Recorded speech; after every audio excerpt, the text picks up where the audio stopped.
Okay, 31st October, 10:30.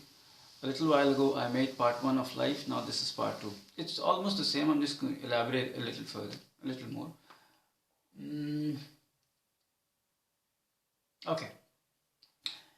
Life is a combination of body and soul. Yeah, what do we mean by that? Yani, if you bring, first of all, what is soul?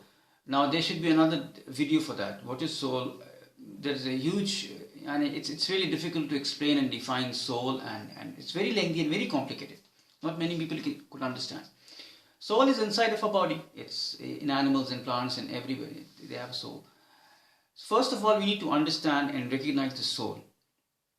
There is age of soul, there is growth, there are some needs that a soul requires, there are many things that a soul doesn't require.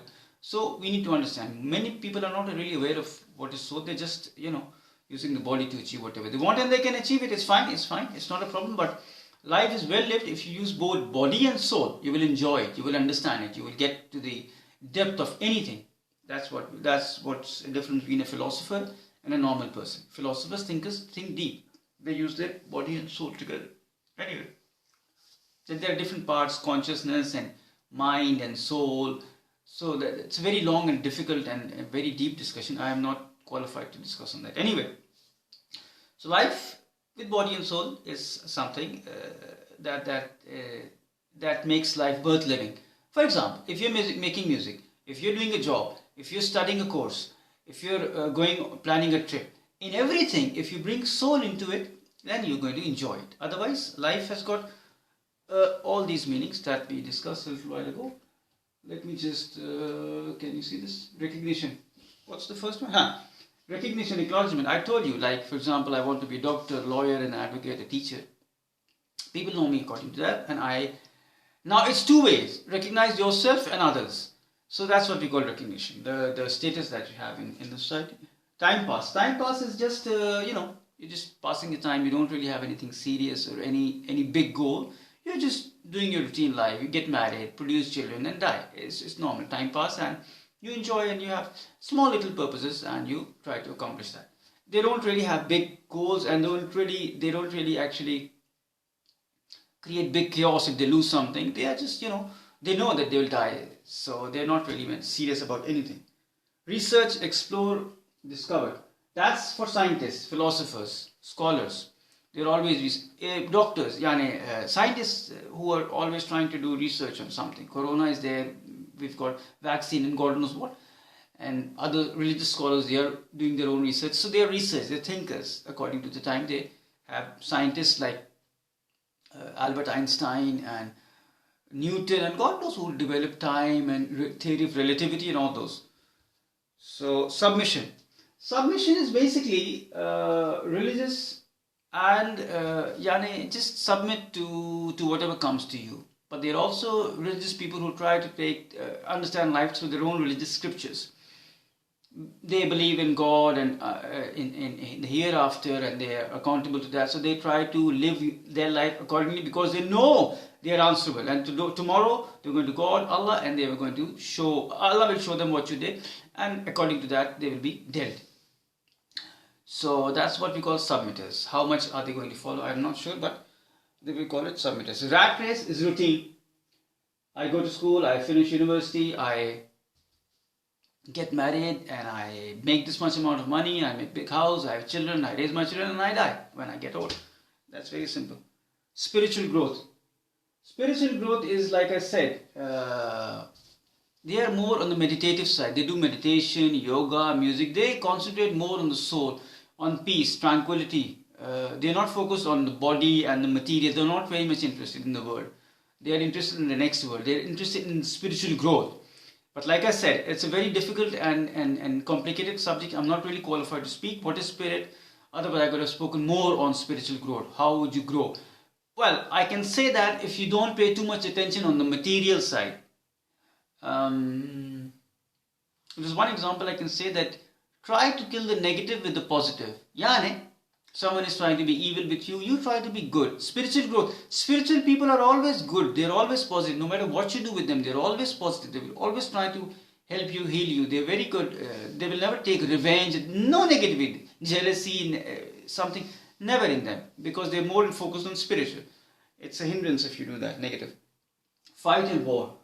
Now, this could be a war with the disease that we have in the society, with the job, with the family, with the people. It's always fight. Fight doesn't mean physical fight. Argumentative, or try to accomplish something aggressively. Aggressive, verbal or physical or whatever. Test and exam. Test and exam is, like I said, we are here for a test for a limited amount of time, and we are in a test with the good and with the bad, with the positive and with the negative. And we need to achieve, if you get good, or we go, I'm arrogant and I show and I'm boastful, that's stupidity. If I get a loss or injury, if I get injured, if I've experienced loss, then I've become sad. So in the negative and positive, you need to stable yourself. That's what we call a test. You are in a test, so be careful. Again, it's more close to the religious people. That's it. It's a question of body and soul. Like I said, life is well lived if you use both body and soul together. But for that, you need to understand what is the soul. Is it male or female? What's the age? How can I focus more on the soul? Unfortunately, people are not really aware of that, and they don't really care. They're busy in the physical world, they're busy with the body, and they're trying to achieve, and they're achieving it, it's not a problem, but their heart is not into it, they're not really very happy. So people are living, but they're not happy. They are not living actually, they're not living to the fullest potential.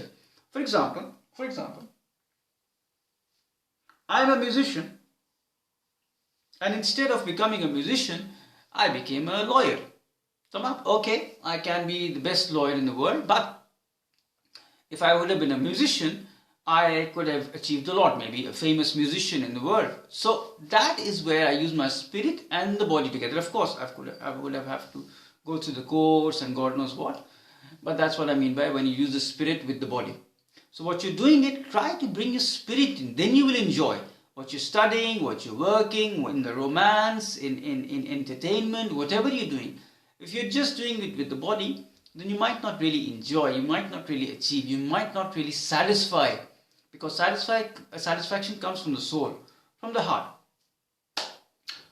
Okay, I have also spoken on rights and responsibilities. Now, rights and responsibilities is, how can I say? My right is your responsibility and your right is my responsibility, is reciprocal. Shimde, I have responsibility against the society, against my neighbor, myself, my parents, my family, my friends, my job, my country. So these are responsibilities, tamam? Because it's a right against them. Their right is my responsibility and my right is their responsibility. So it works both ways. But that's what we call rights and responsibility. Life is all about life. Now, there is a problem. I have a right, responsibility against my family and also against my neighbor. If my neighbor gets sick, and if my son gets sick, do you think I'm going to go for my neighbor or my son? No, I will go for my son. I have a responsibility against my neighbor also. But first, I need to take care of my son, because that's where priority comes. Set your priorities according to that. According to priorities, you can follow the responsibility. Not a problem. There is a responsibility against your neighbor and country and your family. But set your priorities. Then go for responsibility. Yourself, your family, your neighbor, your job. What's your priority? Your job is better than your family? Okay, well and good. Your family is better than your job. Your country is better than your family. Your family is better than your friends. So this is how we differentiate between rights and responsibilities, by prioritizing the responsibilities. Otherwise, life is rights and responsibility. Okay, let me just put a full stop here. I can speak a little more, but I think these 2 videos are enough for... it's mainly for my students, but anyone can have and enjoy and learn. The ideas for people to learn. If it's positive and constructive enough for them to learn, then they can absorb. Otherwise, I have got nothing to do, so I made this video. Okay, see you in the next video. The next video is on... there is a song coming. Tamam, see you.